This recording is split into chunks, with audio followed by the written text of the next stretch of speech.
evening and welcome to Pakistan Today News from our London studio. I'm Chris Taylor.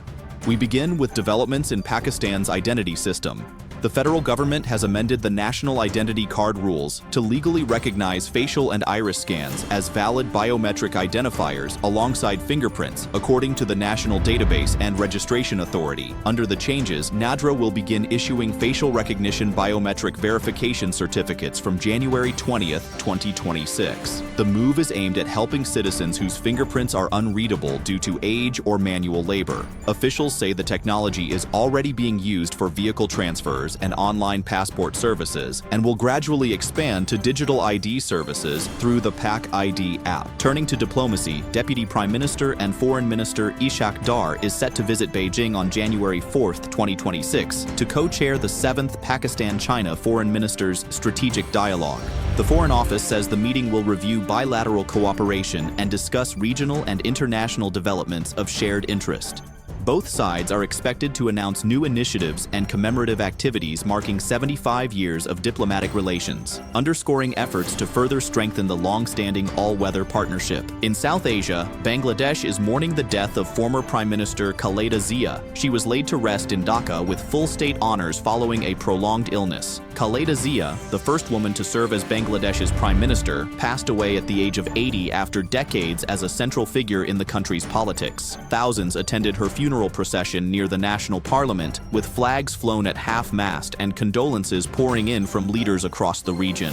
Now to Africa, where Mali and Burkina Faso have announced restrictions on entry for U.S. citizens. The move comes in response to Washington's decision to expand its travel ban to nearly 40 countries. Officials in both West African states say they will impose equivalent visa measures on American nationals, mirroring U.S. conditions.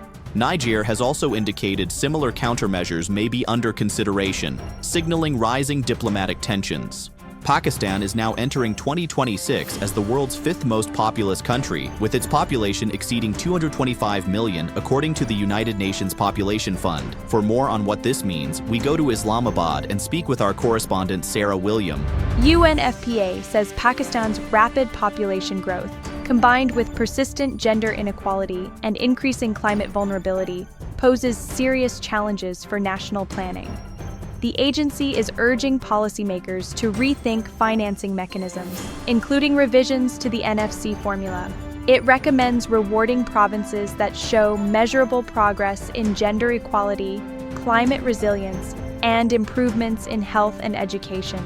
UNFPA also stresses that reliable data and accountability will be critical to turning population pressure into a demographic advantage. Thank you, Sarah, for that insight from Islamabad. Staying with public health, Pakistan has reported notable progress in its fight against polio, despite around 800,000 children missing the final vaccination campaign of 2025. The National Polio Eradication Program says reported cases dropped from 74 in 2024 to 30 in 2025, with no new cases recorded since September.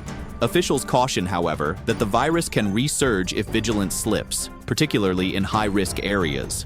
Efforts in 2026 will focus on targeted interventions, stronger community engagement, and reaching every missed child. And finally, looking ahead to New Year celebrations in the United States, New York City's Times Square is bracing for its coldest New Year's Eve in nearly a decade. Forecasts predict temperatures around 30 degrees Fahrenheit as the ball drops, with strong winds making it feel even colder.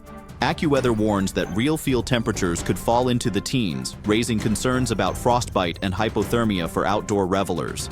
Light snow flurries and icy conditions could also disrupt travel across parts of the Midwest and Northeast as a clipper storm moves through the region. That's all for now. You're watching Pakistan Today News. I'm Chris Taylor.